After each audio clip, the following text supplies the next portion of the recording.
Tonight, I have the honor of introducing Susan Heinking, FAIA and Lead Fellow, one of the three AIA Chicago Fellows who were elevated to fellowship in 2025. Susan is Chief Sustainability Officer at Pepper Construction and is a nationally recognized sustainability leader with over 20 years of experience in the built environment. Before joining Pepper, she led sustainability programs for VOA, which is now Stantec, and HOK at Pepper Construction. At Pepper, she helps embed climate strategy and ESG into how projects are delivered and how teams collaborate. She's known for turning big sustainability goals into practical, scalable solutions from net zero construction to data driven decision tools and leads Pepper's work on decarbonization and circularity. Susan's also an active industry voice, serving on the Illinois Energy Conservation Advocacy Council and the AIA Illinois Board. She's a frequent speaker on sustainability and the future of the built environment. As Susan succinctly stated in her 33 out of an allowable 35 word fellowship submission statement, which you will all learn about, is as both an architect and contractor, I leverage my dual roles to overcome challenges and forge new pathways and partnerships, creating sustainable architecture that enriches lives, benefits the planet, and shapes a vibrant future. Tonight, Susan will walk us through her process from shaping her narrative to managing deadlines and keeping materials organized, and sharing the tools, strategies, and lessons that helped her succeed.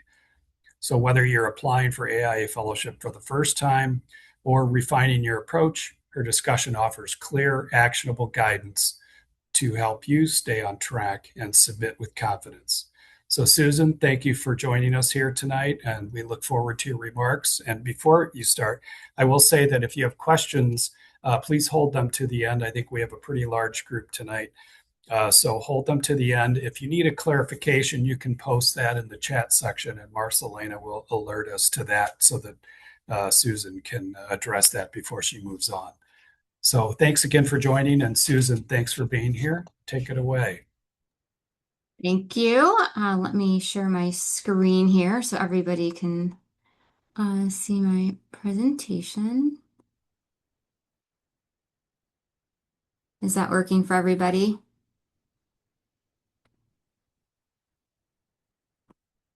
Yes, it is. Okay, perfect. Thank you so much. Well, welcome to this webinar. As Tom said, my name is Susan Heinking. I achieved fellowship in 2025. And what I'm going to kind of take you through tonight is exactly what Tom said, my process.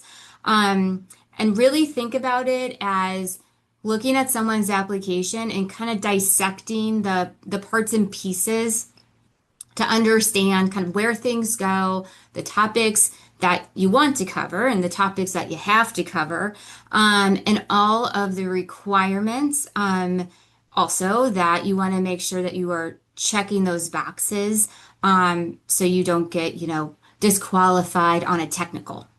So that's what we're going to do tonight. I do want to thank Peak Technologies. They are allowing me to sit in their office after hours. I've been doing a lot of traveling, so they've been gracious to let me hang out here and present to you. If you guys don't know who Peak Technologies is, they are a low voltage and technology consultant. So if you have a complex IT management system that you want to install in your building or design any sort of building systems, Internet of Things, Peak Technologies can help you out. So let me see if I can. There we go. Okay, so I did want to kind of start with a little bit of my background. I do know I have a unique background just because I am an architect, but I'm also working on the general construction side, which is a little bit nuanced.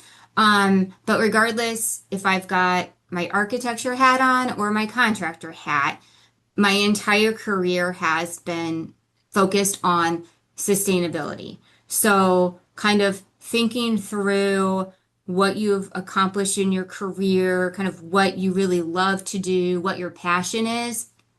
That might give you a clue as to how you want to frame your argument for your fellowship application.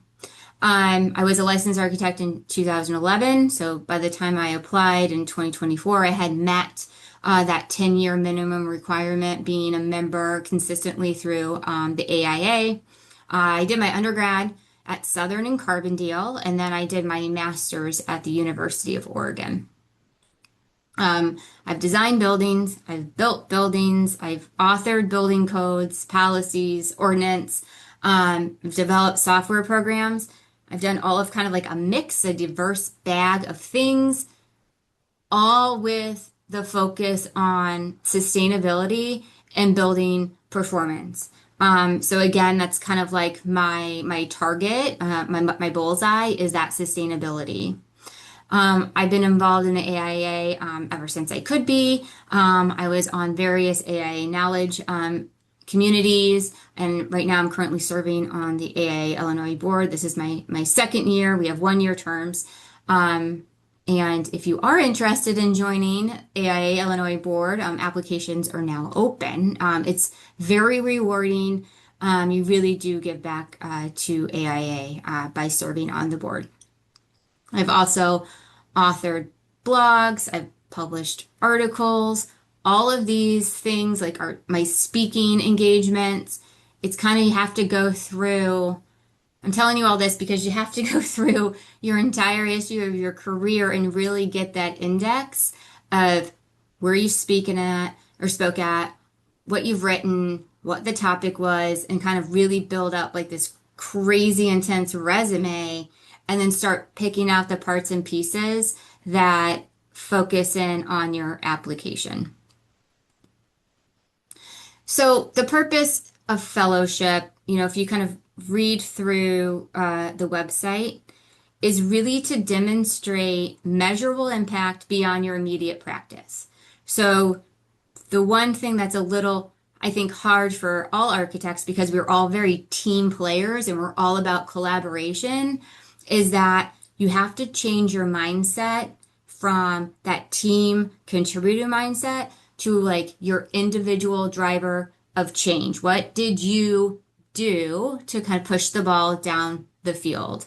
And it's where kind of what you did, that impact, that leadership, and that influence all converges together. What is that sweet spot for you? You're the only one that's going to be able to answer that. And then use that application, that fellowship application submission to prove your argument. Kind of think of it like a thesis. So understanding the objectives, I can't stress this enough. Figure out what objective you want to go for because whatever objective you put on that application is the objective that you are being judged against. We get a lot of, those pre-applications for chapter endorsement saying, oh, I'm going to go for object 2, but the submission clearly might support object 4. Then you should, we're going to come back to you and say, go for object 4. Your application is really strong for object 4. It's not so strong for object 2. So it's really, really important that when you're kind of putting this stuff together to figure out what objective is, the one that's going to best support that submission. So object 1, kind of think of that as the designer one. So design awards, really moving the needle with architectural as buildings, designings, urban planning, what have you, preservation, the aesthetic. Did you figure out a new way of envelope coordination or a different way like did you figure out how mass timber can be scalable across the industry, for example? Like that would be object 1. Object 2, that's the object that I went for, is really, did you influence the profession in a very specific topic? So was it practice management or technical advancement? My sustainability argument really went with technical advancement. That's because everything that I put down there was really trying to shift the industry to more sustainable building practices to be more adopted for regulation types of purposes and being able to scale and get people to really adopt sustainability is not something special, but something as a standard. So that's kind of object two. Object three, really looking at, did you lead the AIA, for example? Did you lead a related organization to push the profession forward? The whole submission should be talking about how you as a leader, what you did, pushed that organization or the AIA forward and the result of that influence. Object four is public service. So non-for-profit, government, and industry, other industry organizations. Did you advance the living standards for people through environment or through the built environment? That is object four, really looking at public service. Object five, you are an architect, but maybe you're not necessarily practicing architecture. Maybe there was an alternative career, service to society, volunteer work, things like that. So you don't necessarily have hard evidence with like, look at this beautiful building that I designed, but look at these service projects that I led or developed that helped society. And the last one, object six, is looking really at education, research, literature. At the fellowship luncheon, the gentleman sitting next to me, he got his fellowship under object six, and I said, "Oh, what did you do? Like, what was your influence?" And he said, "Oh, I lead their research in historic preservation. And I've written 6 books about historic preservation." And so that's kind of why he, that really supported that object six. So if you're not sure, that's fine. I'm going to talk through like how you can kind of filter out through these objects if you're kind of flip-flopping between 2 of them or 3 of them. But don't fret. At the end of the day, make sure that submission is really leaning into whatever objective that you are going for, because that is what you're getting judged at. And then if you go to the fellowship website, it's just kind of like the Cliff Note version of the objectives that you're seeing here. If you go to the website, they have them in more detail. And ask your sponsor or another fellow. Like they could also help you kind of hone in on that right objective for you. Okay, so how to choose. What I said before, you are evaluated only within your chosen objective. So it's super, super important. When you're looking at them, what objective have I made the greatest measurable impact? That means what fits my portfolio, my history, my background, my experience, that I can actually pull stats or metrics or examples from that says, okay, yes, this is the one that I can actually prove out that I have measurable impact under. What objective can I clearly demonstrate leadership, not participation? So this is like really hard because I think we as a group, we design buildings. This is not like, it's not a solo project when you go into architecture and you're just like in studio, like college, and everybody's just kind of working on their one little building. In actual practice, right? We're a team. That's fine. What was your role on that project? What did you do on that project? What was your aha moment on that project that really demonstrated leadership or moved the needle on something that was the catalyst for that domino effect going forward? And I'm going to talk about, it's called the ripple effect, but I'm going to talk about that a little bit. How did you I had that little girl jumping in the puddle on my title page. How did you create those ripples? And And that's kind of where we really want to start to outline, like, what did I do? What have I been doing? What do I love to do? What am I passionate about? And what have I actually done for the profession that I can point to? And then finally, another filter for figuring out what objective is right for you is if you cannot comfortably write your case using the word I, like I statements, then it's not the right objective for you. So just practice if you're not sure what objective to do, just practice through all six of them. See if you can kind of prove to yourself that you're deserving, right, of one objective over the other. And at the end of the day, as long as your submission is proving out that objective, you've completed that task. Oh, sorry about that. I don't know. Oh, sorry. Bear with me.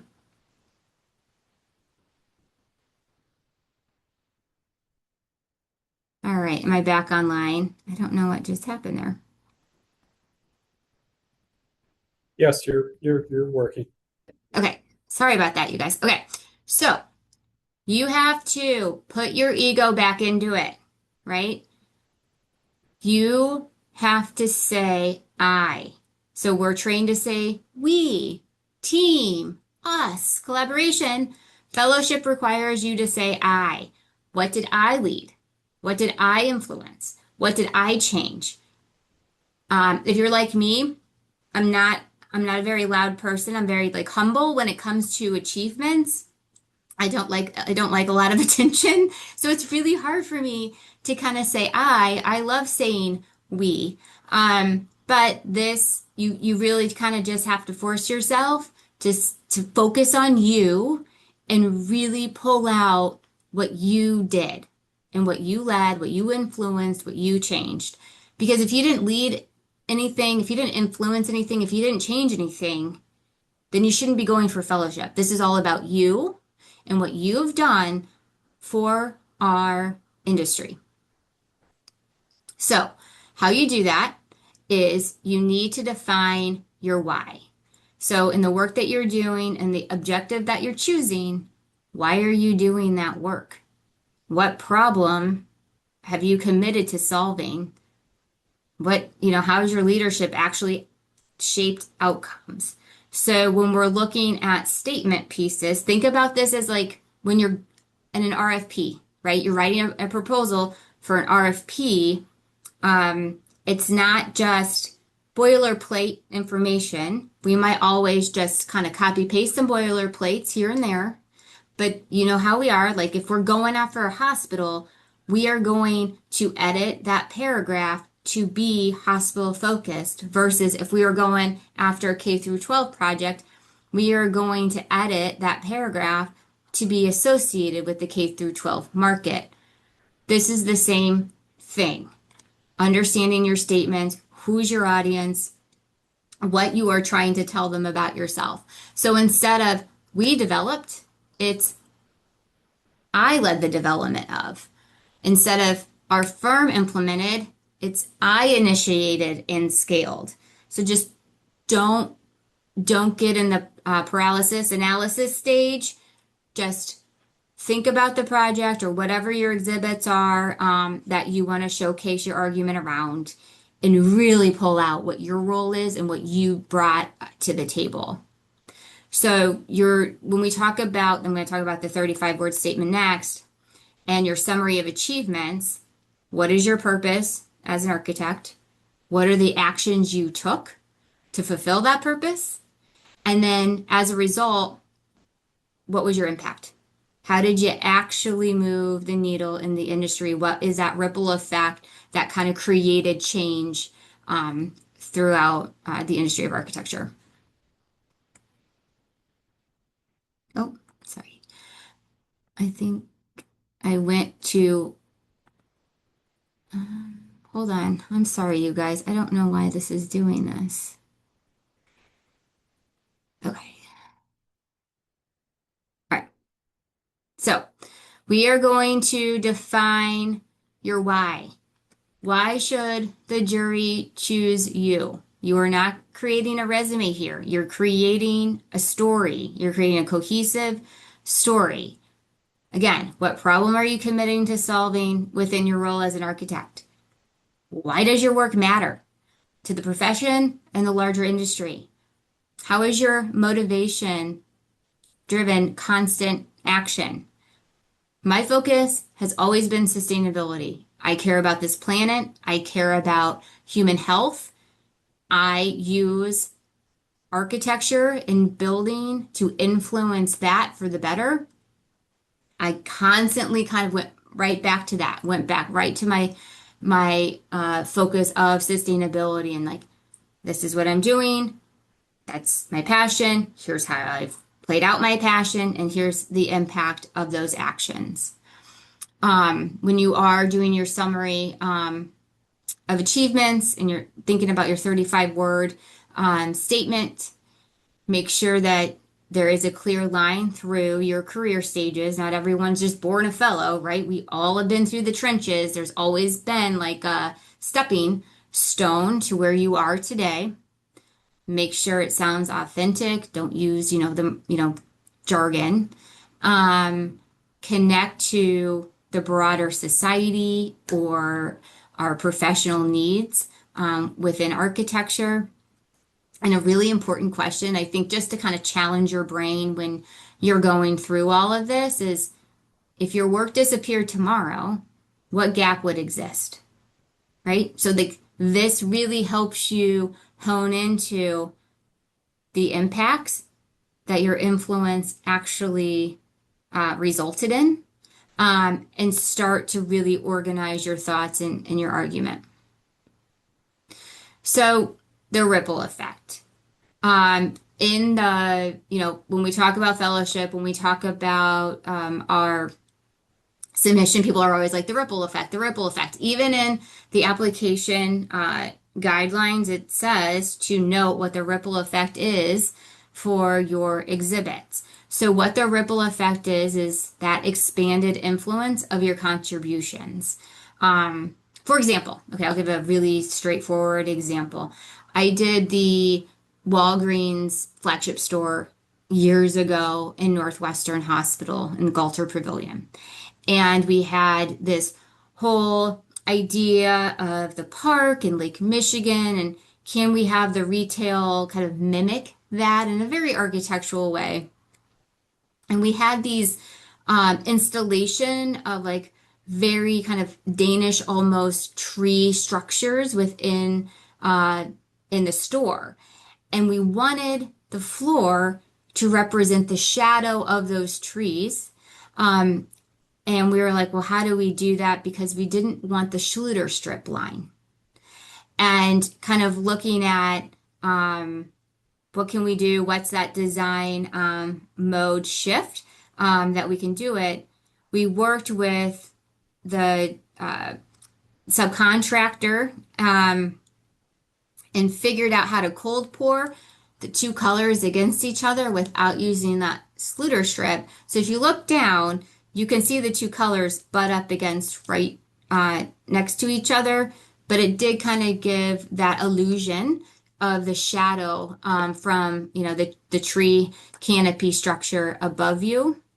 That created a ripple effect that subcontractor then took that new design solution to other projects that they were working on. And then other architects and designers got wind of it. And then it kind of grew from there that, hey, we don't actually need the Schluter strip, do we? Right? We can pour this stuff in a different way. Now that's a very, very simple, straightforward ripple effect, but just taking that small piece of that project and seeing how it can actually influence other projects and other design solutions is essentially kind of what the ripple effect is. So did I come up with that cold pour on my own? Absolutely not. I needed that subcontractor's help. I don't pour terrazzo. But what I did was I created the idea of what if? What if we could do this? I influenced the idea of this is the design intent that I want and challenged that subcontractor to come up with the how. Like, how are we going to actually do this in the field? That led to the adoption of other people adopting that design solution. Proving out that ripple effect, we could look at that as did policies come about that were influenced by the work that I've been doing or have done? Programs that I've created or you've created or have been replicated or scaled or other people adopting your work, people that you've mentored or organizations that you've mentored, and then metrics, data is probably the most straightforward way that you can actually prove out your ripple effect. And then if you kind of look at like the strength test, like how strong is this ripple? Can somebody else point directly to your role or your work as a catalyst? Do you have a testimonial that you can kind of grab from to kind of show that ripple effect across the industry or across communities? Testimonials are huge. I would definitely recommend them. So, like a weak statement for ripple effect would be I led sustainability design or sustainable design on 50 projects. But a strong statement is I developed a sustainability framework that was adopted by 75 firms across the nation and trained over 5,000 professionals. So I developed a framework. It got adopted by this many firms across the country, and this many professionals were trained underneath that framework. So you can kind of say, like, it starts here, then it grew here, and it goes here. This is like, that's why they call it the ripple effect. So when you do start to think about, okay, what are the 10, well, you can do 7 to 10 exhibits that I want to put in my submission, think about you have to prove out how each of those exhibits actually have a ripple effect and how that actually supports that objective that you chose out of the 6. So it's just kind of, again, going back, does this support the objective? Your past AIA experience is important. So jurors want to see engagement over the years, not just a one-off participation. Did you have any leadership within the AIA? Did you lead a knowledge community? Were you on a board? Were you on the executive committee of a board within the AIA? They want to kind of see that leadership. Any programs that you developed for the AIA, any advocacy or policy work. So again, strong framing with this is I led or I advanced, I expanded AIA's impact by ... Do not just list the memberships without saying how you participated in whatever membership group that was. The reason why they want to see AIA involvement is because this is actually AIA Fellowship.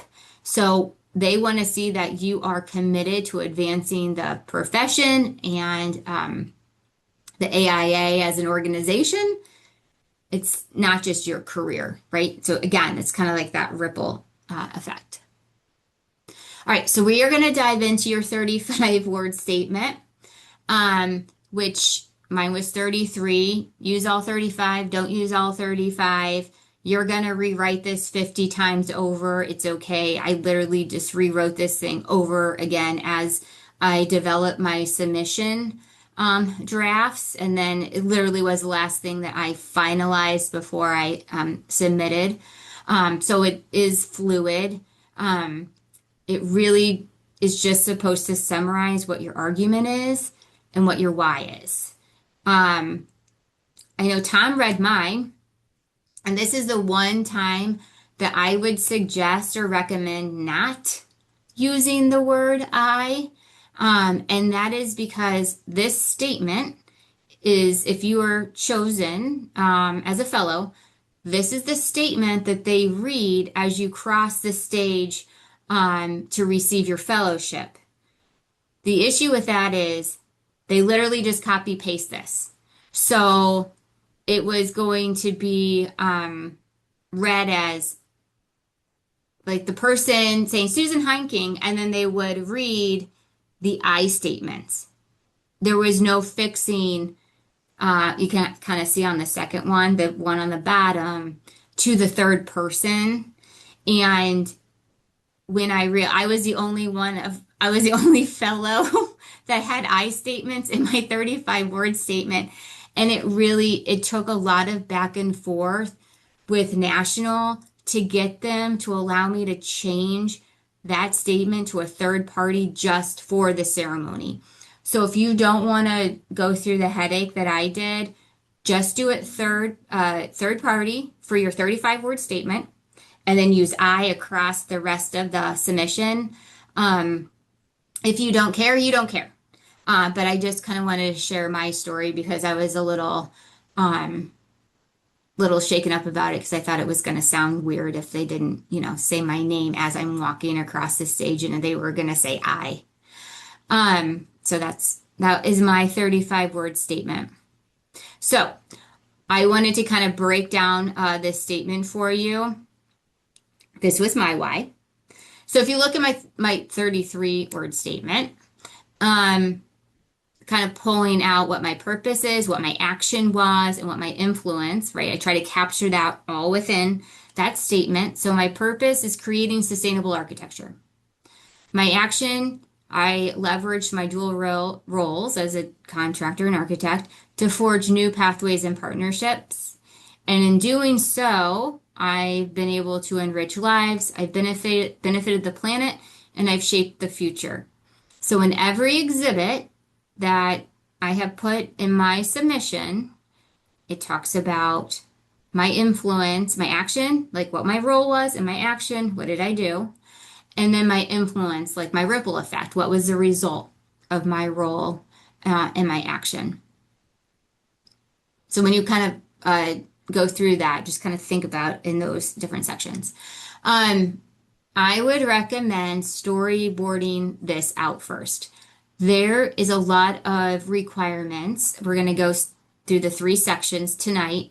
There's a lot of requirements. Section one can only be 2 pages. Section two can only be X amount of pages. Exhibits can be a max of 20, but you can use 7 exhibits or 10 exhibits. And so when you start to kind of storyboard it out, even if you just do blank pages like section one, section two, just blank pages and handwrite out what you want to kind of make sure that you're getting covered. And when you're talking about your exhibits, when you storyboard it out, I printed out this thing so many times and pinned it up so many times. Just seeing it as like one big thing really helped my brain wrap around the requirements and am I capturing the story well? How does it look? Is it consistent across the entire document?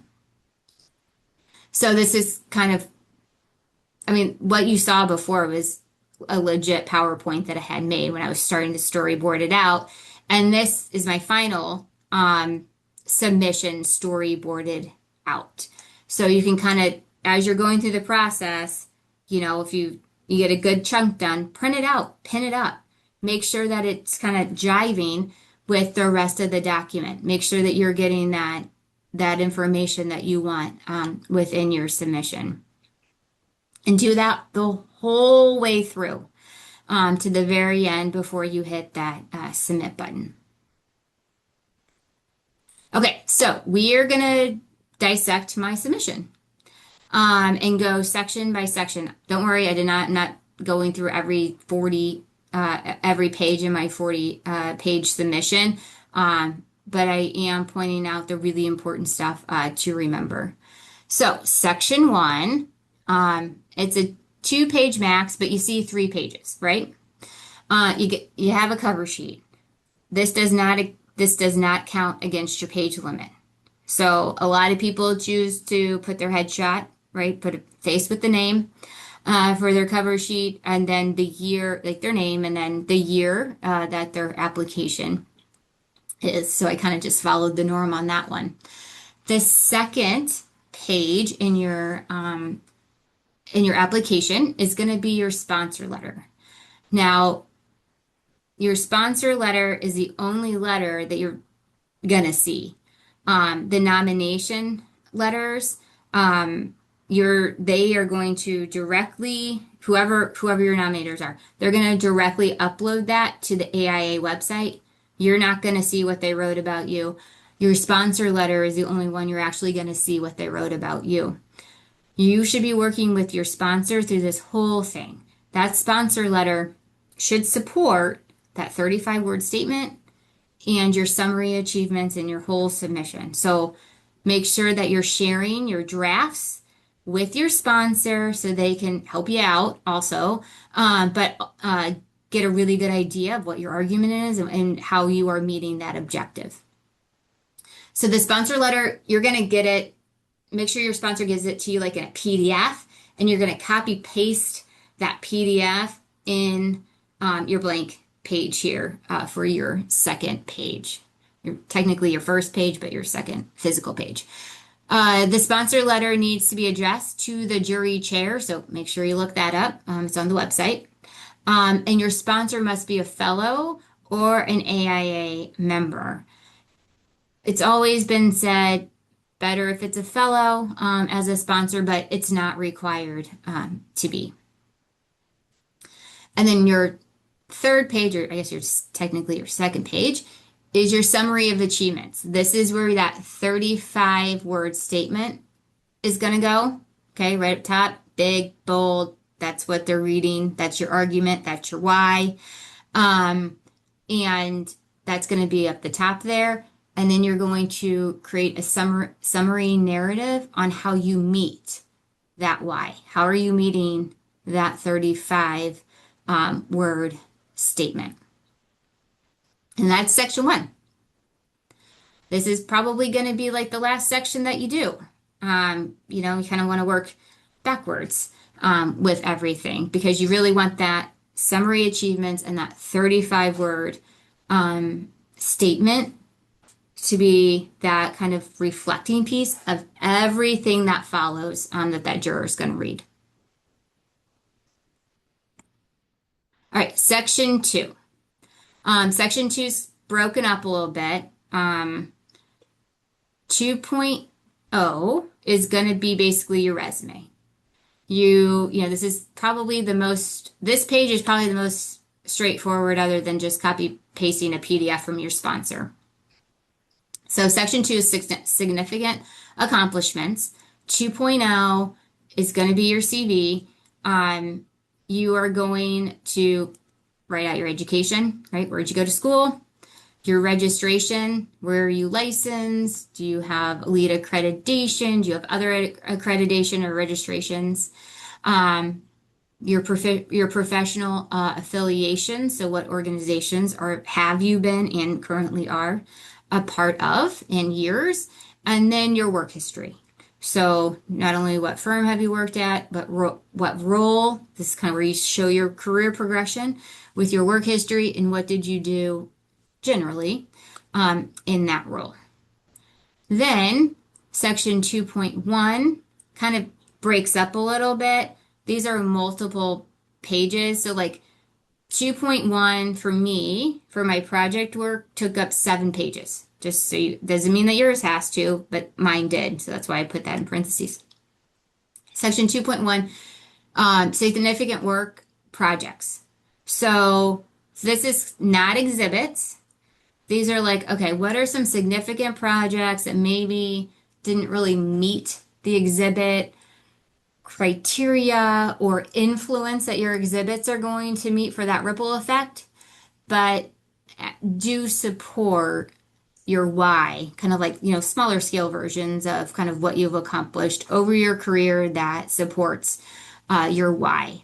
So you're going to have images, like you can format this all you want. This is how I formatted mine. So you're going to have images. If you have images, make sure that you are giving image credit underneath them. You cannot actually read mine on this PowerPoint because they're in light gray. So I apologize, but there is photo credits for every single image, not logos, image. So please do not forget to do that because you will be DQ'd if you forget.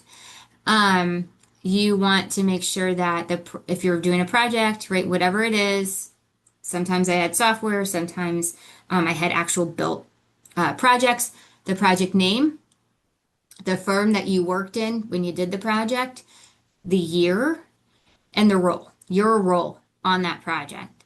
And then the description is like, what is it and what did you do on it? Is in that like little paragraph piece. So that's for the projects.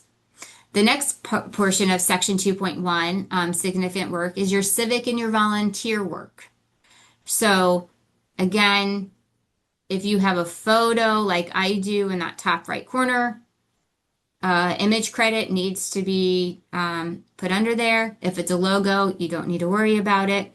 But you want an image or a logo of the event. People remember logos. They recognize them very, pretty often. So logos help. Years served in the name of the organization. And then again, that description of what is it and what did you do in that organization. Mine was only 1 page. Yours might be 3 pages. It doesn't matter. Just it's whatever works for your objective and your why. Okay. Then section 2.1 continues into AIA involvement, other organizations in jury service. So this is kind of why whatever you have done with AIA in the past matters. You want to include national organizations and involvement, and you want to include local organizations and involvement. If you have global, that would be good too. I personally do not have global, so I just have national and local. You want to put the years that you were associated with, whatever those organizations were, with the name of the organization, and again, the description of what the organization does and what you accomplish while you were on within that organization or part of it. Then we go into section 2.2. This is where awards, honors, recognitions come into play. So there's kind of 2 parts to this. There's your individual honors. So like, what did you get for yourself? You might have firm honors that are relevant to your submission. And then there's project honors. So projects that you have worked on that have been honored go in section 2.2. So with the individual honors, the name, ward name, the year that it was given to you. And then the same thing with the project honors. So you can kind of see the dark print there and then like the multiple bullet points. That's one project that had multiple honors associated with it. And then I just had a nice photo of me and John Millay getting our lead fellowship. So I thought that would be a nice addition to this. You don't have to have a photo of you actually receiving an award. But again, if you do, make sure you put that photo credit. I cannot stress that enough underneath each photo. Then section 2.3 is your significant publications. So you are going to have publications that you wrote, that were wrote about you, that were wrote about your work. The key here is that's how you're going to have to kind of organize this section. The key here is cite each publication appropriately. So just like, high school English class, when we had to, cite all our, resources like we used to back in the day, it's going to come back to you here. Make sure that you cite them correctly and consistently. And then again, if you have an image of an article that you wrote, you can kind of see that in that bottom right-hand corner. I had a nice little screenshot. Any sort of like addition, like image always helps. Okay, so then 2.4 is speaking engagements. So this doesn't have to be all of your speaking engagements, just your significant ones, right? Your significant presentations and speaking engagements. So again, you're kind of citing this consistently through all of them. So you're going to have the name of the presentation, the conference in which you presented at, the location of that conference, and the date, first and foremost. So you can kind of see that in bold there. Then, what was your role? Were you the sole presenter? Were you a panelist? Were you a keynote? You're going to put that information. Then you're going to have like a 1 or 2 sentence. What did you talk about? Right? What was the presentation on? And then you're going to do your best guess to remember how many attendees did you present to. If you have that information already, great. I had to go back in time and try to figure this out. So this one kind of took me a little bit of research, but this is the information that you need to make sure that you're including on your speaking engagements. I went back to Built Worlds. This was me on a panel. I had an image of me speaking. Again, just kind of puts an image with the text kind of supporting what you're saying. Again, I'm going to say it again, credit photography. And then if you have quotes, those are good too. Use some testimonials about your speaking or about your publications or about your awards or just about you in general as a person in the professional sense is always good to have. All right, so we're diving into section 3. This is your exhibit section. This is 20 pages max. You can have 7 exhibits. You cannot have more than 10. So please understand that, and you got 20. So I did 10, which means each exhibit basically got 2 pages apiece. This is kind of your table of contents that you're seeing here. So just kind of, again, when you're storyboarding this out and you're printing it out and you're penning it up, you might go over 40. That's okay. You're gonna, you edit this down, but you might as well start with too much, right, than too little and trying to fill in later. Okay, so for my table of contents page, I had a nice photo of the exhibit. I had the exhibit number. So each exhibit's given a number 1 through 10, 1 through 7. And I had a blurb about that project's purpose. And then I put the exhibit location, like Chicago, Illinois. And then again, the photography credit. So this is just like boom, boom, boom, boom, boom. Like the information is just organized. The images are all the same size. Very just nicely visual page. So then I'm only going to show you one exhibit, but all of my exhibits were organized exactly in this way so that the juror can know where all of like the information is. I'm going to explain this in a minute.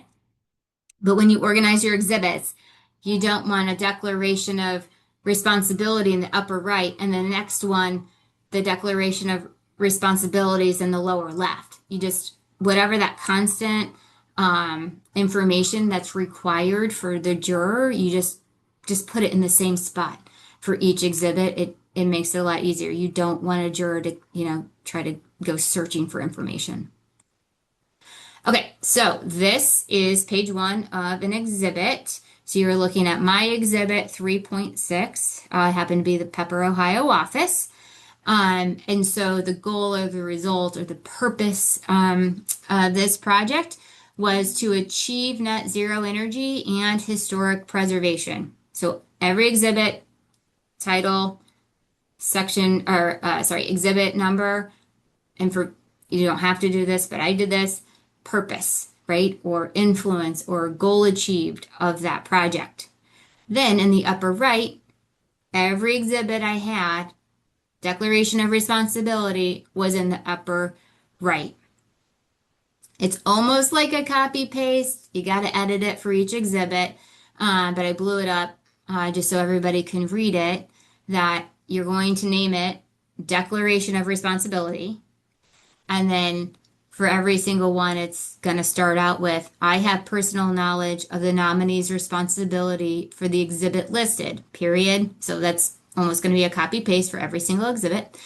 And then this is where you have to edit it, right? That responsibility included dot, dot, dot, dot, dot. Whatever your role is, however you are responsible for that exhibit, that's where you insert there. And then whoever you've asked to be that declarer, you put their name, their role, and their company at the bottom. So again, you have to make sure that I had to make sure that Paul Francis, the president of Pepper Construction Ohio, was okay with declaring that I actually did this for this exhibit. So when you actually think about, okay, what exhibits do I want to showcase? Think about who that declaration of responsibility is going to come from, and are they going to agree with what you're saying you did on that project? Then I just did, you don't have to, but I just did a really big, nice photo of the project. Every exhibit has a blown up photo of it. And then on the bottom, I kind of had the bar of information. So every exhibit has to have the project info. That includes the location of it, the location of the project, the firm in which you worked on it, the I added architectural of record because it was a lot of my exhibits were like construction related. So my firm was like a lot of the times it was Pepper, but the architectural record would be an architectural firm for me. It could be the same for you.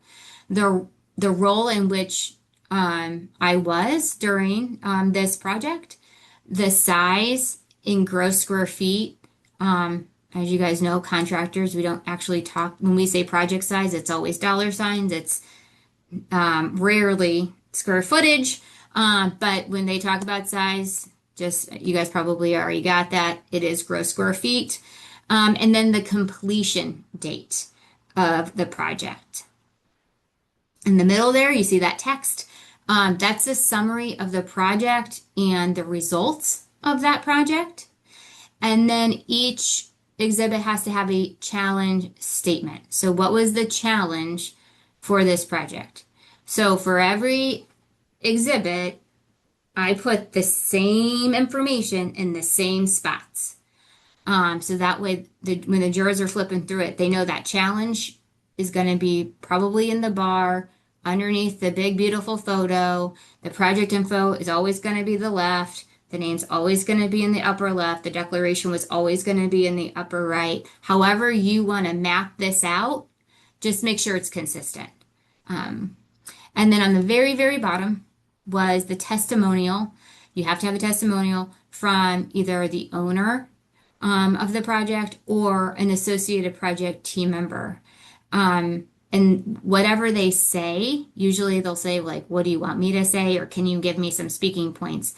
Whatever that quote says, make sure it's supporting that challenge and your results of that exhibit. So just trying to kind of piece together that story, making sure everything is linking and aligned. Then for the second page of my exhibit, so each exhibit got 2 pages. It might not have all looked exactly like this, just because of, formatting of photos and whatnot, but it all had the same information in this order, as you can kind of go from top to bottom. So again, exhibit name, the number on the upper left, and then I went into the role. The role description is what I did on this project, not what the team did, but what did Susan individually bring to the table? What was my responsibility for this project? Then the project aspects and impact is the project description and how you met that challenge that you stated I stated the challenge on the previous page. And then what result and impact came of that impact. And then the ripple effect, which we talked about before. So each exhibit has to have that ripple effect.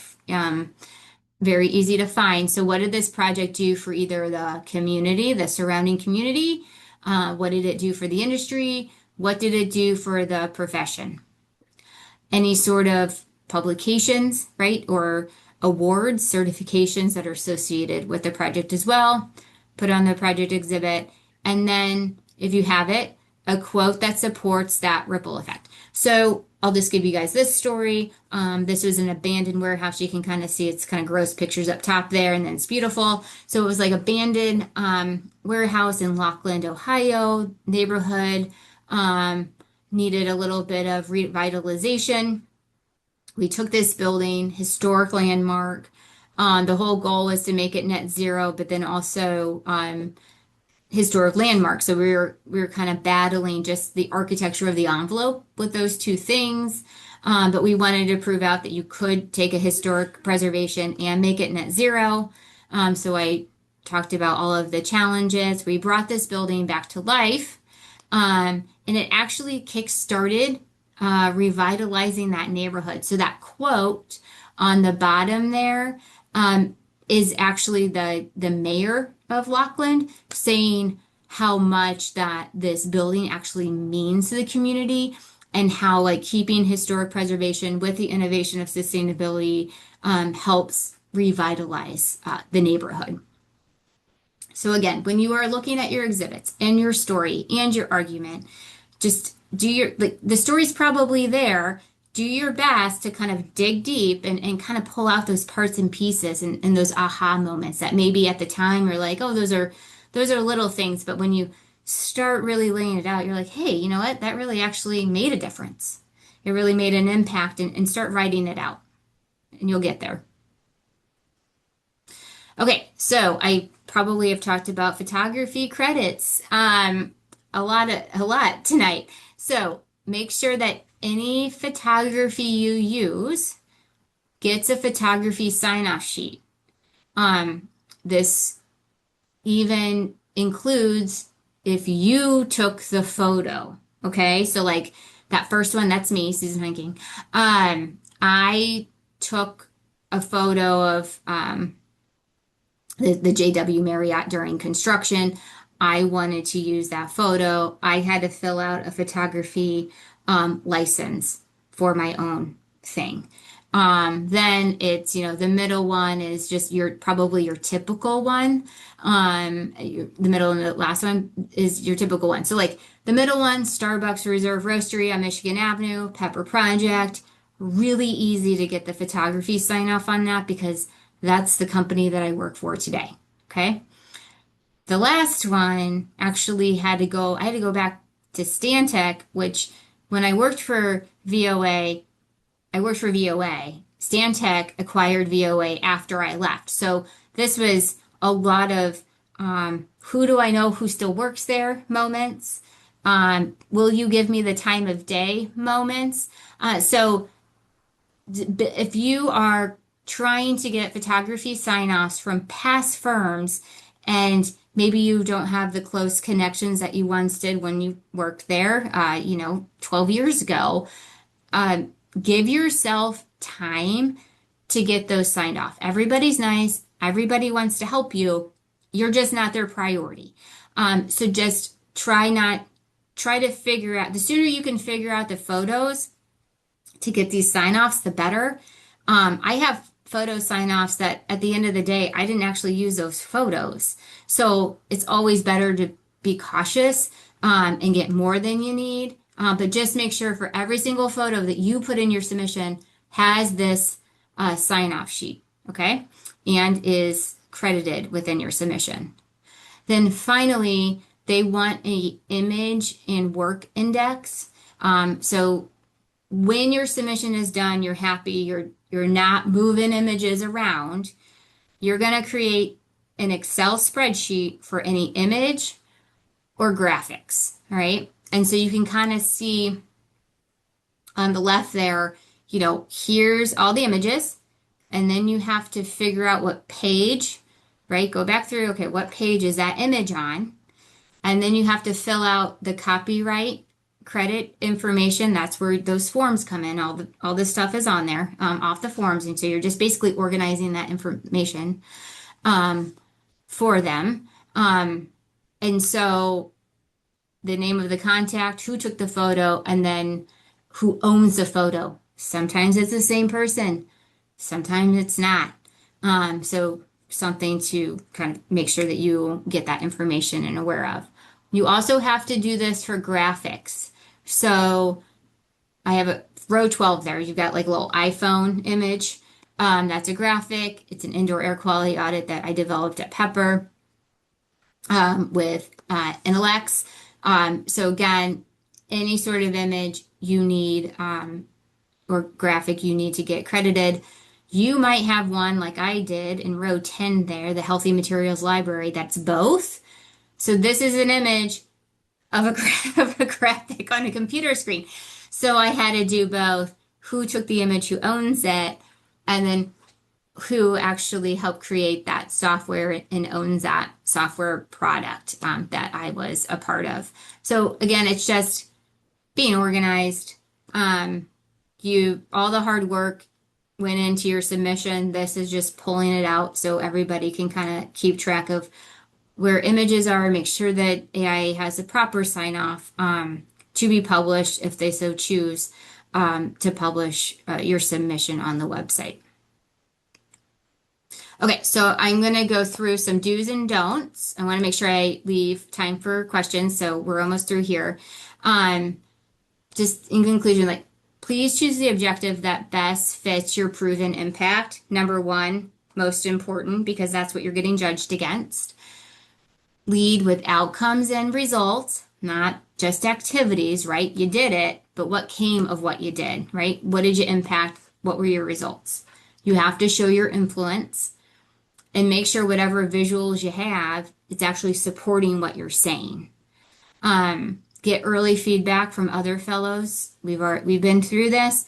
We know how this goes. We understand the grind, putting all of this together and making sure that, the story is running through everything that you're showing. Get quotes, super important. And then it's good to show yourself speaking or images of your publications. It's like assurance to say like, oh, yep, she did speak at that conference, or oh, look at that article that she wrote. You can use logos. People recognize logos, so that, don't be afraid to use logos. And storyboard your draft as it develops. It really does help to kind of pin everything up and see it as one big piece. Do not just submit your portfolio. You're not going after a job. You're going after fellowship. So a juror is going to know a portfolio versus your fellow application. Don't try to cover everything you've done. The only thing that matters is the work that supports the objective and your why. And if you work for a very prestigious firm, it's not going to carry your case. Your submission is what's going to do it. And if you're a famous architect, don't assume that the jurors know your work. They want to see you prove out your why and your argument within those 40 pages. And I think I read the formatting and submission rules over 100 times just to make sure I was getting it right, because there's so many restraints and requirements, and all of this stuff at one point bleeds together. And so just keep reading those formatting requirements and the submission rules. You don't want to be disqualified on a technical. Okay, your sponsor has to be FAA or AIA. The letters of recommendation, 7 are required. Okay, got to get 7. 5 of them have to be from AIA.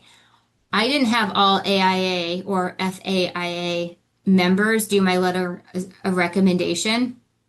So just so you know, it has been done. Like I had a fellow GC write a letter of recommendation for me, and she is not AIA. So you are allowed at least 2 not to be. Make sure you do your photo credits, your forms in that index sheet that I had just shown you. Make sure that you pay attention to those page limits per section and the number of exhibits required. Remember, you got to have 7, but you can't go over 10. And then each exhibit has to have that declaration of responsibility. Um, there, when you get nominated for fellowship, you can either have a chapter nomination. So AIA Chicago will write you a letter and you upload it to the portal, or you can have five FAIA members recommend you, or you can have 10 AIA members recommend you. Regardless, that those nomination letters have to be uploaded to the portal. If you know somebody on the jury, because they've listed out the jurors, if you know somebody on the jury, do not contact them. You will be disqualified. So make sure you read the whole DQ list on the fellowship website. And I just want to kind of give some tips and tricks. Know your audience, right? So who's going to be reading this and in what environment are they reading it? So each juror is assigned to self-review 25 to 40 applications. So you do your submission, you send it in, a juror gets assigned 25 to 40, depending, and that depends on how many people apply. And they have to read through them on their own, understand what your why is, your argument, feel like you've got it, and then they go back to the bigger group where everybody else got 25 to 40 and argue on your behalf that you should be elected to fellowship to the rest of the group. This is why your submission needs to be very organized and very clear that you are meeting that objective and that you have that ripple effect. It needs to just make sure that, they're not searching for information. They're already reading through so many applications. It just really got to spoon feed the information almost to them. Don't let your marketing teams take over. It's not like you can just go over to marketing and say, hey, can you put together my fellowship application? That's not how this works. Juries really like submissions that look like they actually came from the applicant, not a marketing team. And if a juror is from the same AIA chapter, they cannot review your application, even if you don't know each other. So just understand that. So there is, if they know you, they cannot review you. If you guys are in the same AIA chapter, they cannot review as well. So my final advice is define your why, super important. That's your whole argument. Clarity over complexity, impact over activity. What did you do? Not what did the team do? And what is your contribution to the AIA and the profession through that impact and your work? Just make it clear on what you did and why that matters. And how did that change the profession or communities or the society? And through all of that, how does that support whatever objective you choose? So just think about it. It's one big story because that's what it is. It's the story of your career, your work, your influence, your impact, and overall why you should be chosen as a fellow. So with that, I will stop sharing and take questions.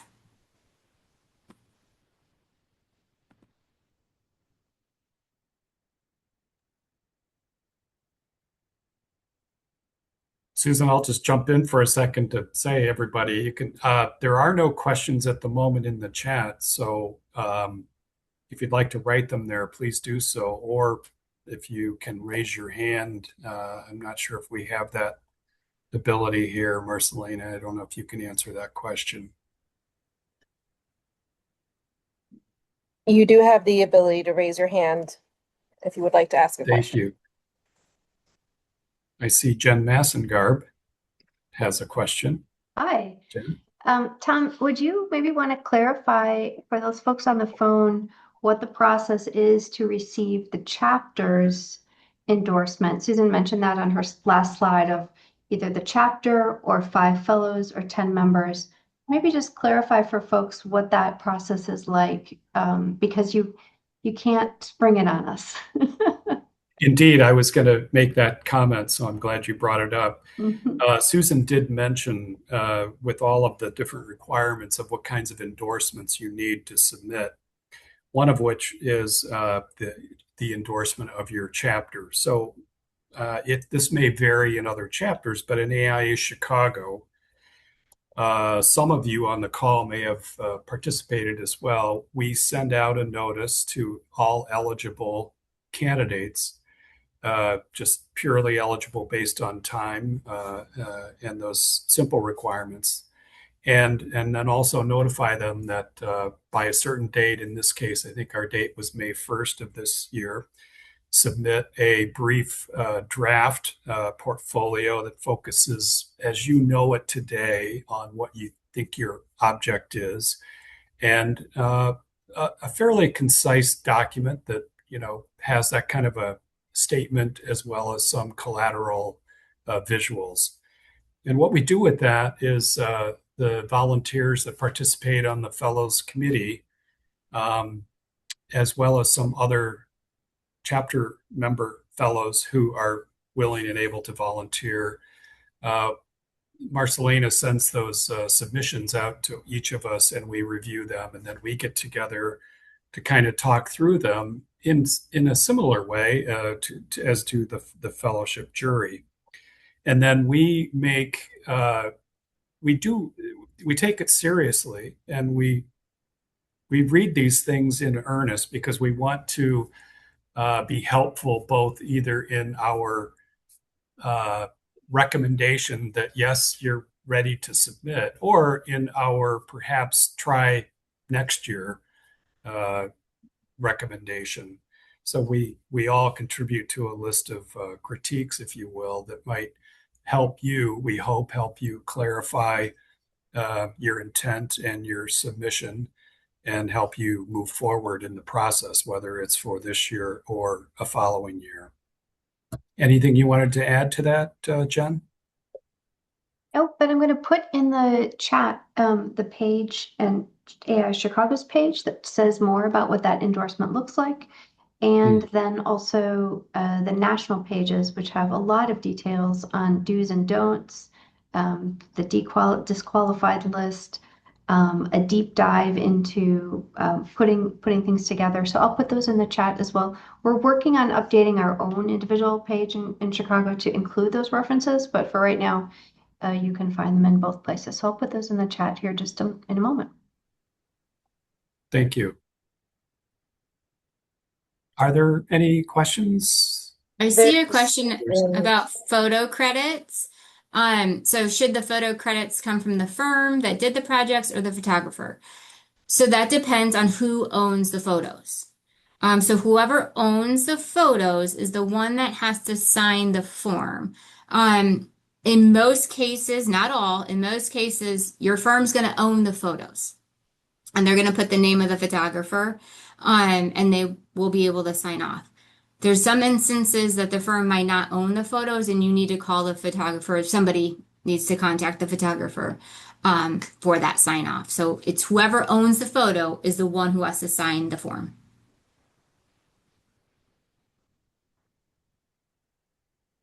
And there's another question from Furman Senga. Can the slides of this presentation be shared? Susan Heinking has Yeah, to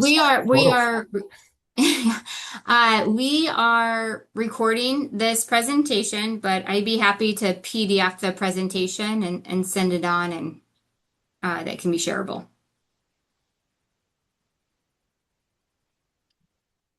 Another question from Leanne Meyer-Smith. Hi, Leanne. If you have not started on any materials yet, would you recommend submitting in 2027?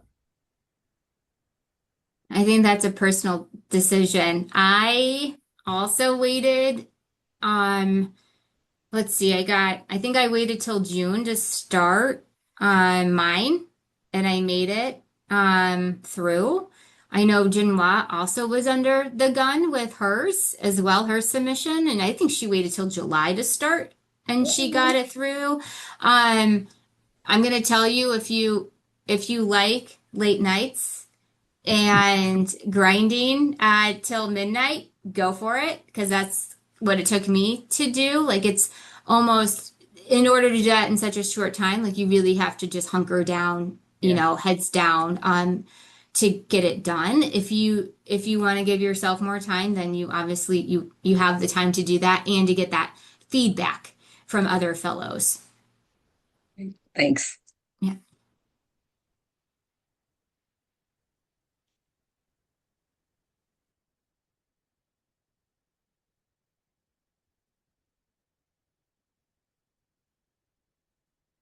All right. I don't see any other questions.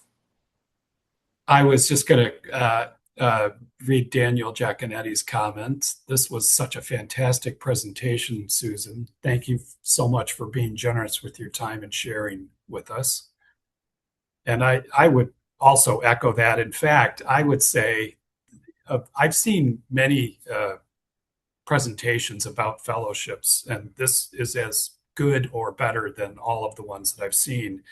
And I think it's perhaps another opportunity that demonstrates your ripple effect, Susan, because if you did this for national, for example, I mean, this could roll out across the country. And I think this was fabulous. I mean, just it both technically as well as just your kind of manner and presentation and the points that you reiterated. And I will say one thing, I really liked one phrase that you used, if I can take a moment here, is the individual driver of change. I think that was a really good kind of quick caption of how you frame all of your viewpoints as you look through your, as you call it, the index of work. And so thanks for that. This was really great. Yeah, thank you for having me. I'm here if anybody wants my opinion, my perspective of their work. I'm happy to kind of pay it forward, because I had a lot of help and feedback along the way, and I think that that's what fellowship is all about, right? Just continuing on and passing the baton, to get folks recognized for the hard work and the impact that they bring to the profession. I'll read one more question here from Furman again. I don't have an FAIA sponsor. Do you need an FAIA? Well, I lost it.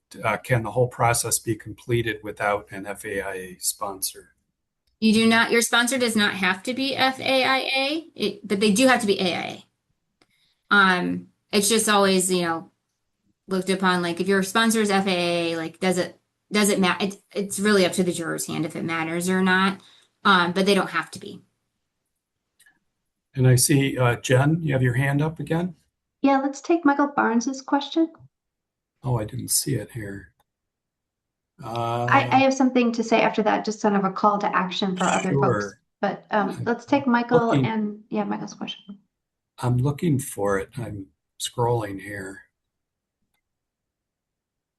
Oh, okay. To begin the process without chapter recommendation, how does a nomination petition with signatures gathered by a sponsor get submitted and to whom? So I went the chapter nomination route, but on the fellowship website in the guidelines, they talk about like how many, like depends if you're doing 5 fellows or 10 AIA members, but like what the letter needs to say and how you gather it.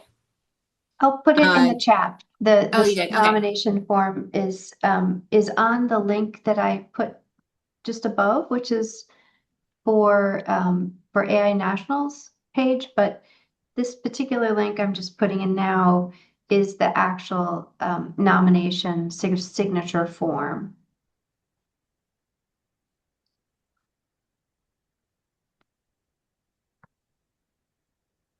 Okay, can I Thank you, ask Jen. another question if there are? I don't want to step in front of anyone. Well, let me answer Michael's question. When you get those signatures in that form, there's a portal. So when you apply, you're going to go any AIA award, right? They send you to that award portal. You're going to go to a fellowship portal where you go upload all of your things. In that portal is where those signatures are getting uploaded to. Sorry, Tom. Oh, that's okay. Thank you for following that. I was going to ask you, because as as I noted in the introduction, you are a lead fellow, which, AIA fellows are 3% of AIA members. Lead fellows are 1% of lead accredited professionals. Were you a lead fellow before your FAIA submission? And if so, how did you sort of trumpet that in or magnify that? Yeah, so I was a lead fellow. I got my lead fellowship in 2016. I was one of the first, I think I was like the second class. Lead fellows is different, but kind of the same concept. When you go for lead fellowship, you have to prove out your impact and basically your ripple effect for the lead program. So it's what have you done on projects to help progress lead certification, accreditation, the concept behind the program. And it's not a pretty portfolio or like pretty submission like fellowship is. It's a lot of Excel spreadsheets that you upload. So same thing as, speaking engagements, publications, how many lead projects, grabbing the impact from those projects in that data set. So in concept, it's the same, like, what is your impact? But the focus is what is your impact for lead rather than what is your impact for the architectural profession.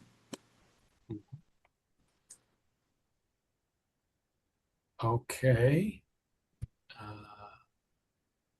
I could just clarify a couple things. It is, I don't believe that Susan is going to be sharing the PDF, but we are having this as a recording.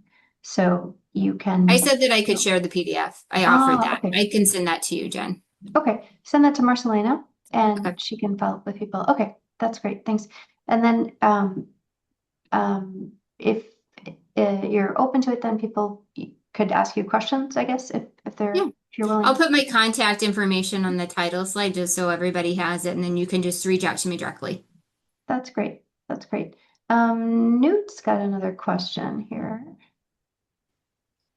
Okay, Newton, can testimonial quotes be from some of the same folks as letters of recommendation? Yes.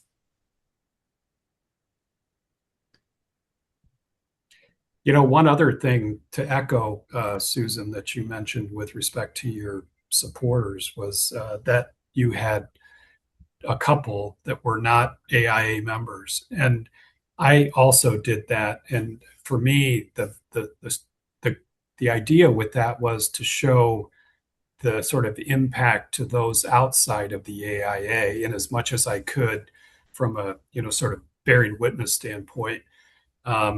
Like one was a former client, and one was well, they were actually both former clients, but in roles within public agencies. And so, again, to your point of thinking about everything that you're putting in there and how it supports that one big objective, that's really important.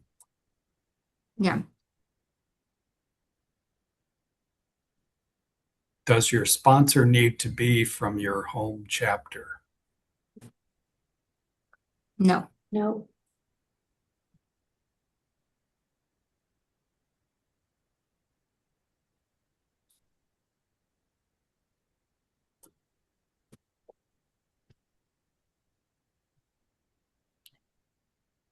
Anybody else have questions or comments? If I missed anybody, please. I was just going to add that we're starting to think about the next collection of programming for fellowship. And we are playing around with the idea of doing things throughout the year in smaller bites, rather than just kind of putting things only in this kind of lead up to submission. And so if there are topics for those of you who are next year out or 2 years out, et cetera, if there are topics that you want to kind of narrow in on, we'd love to hear what that is.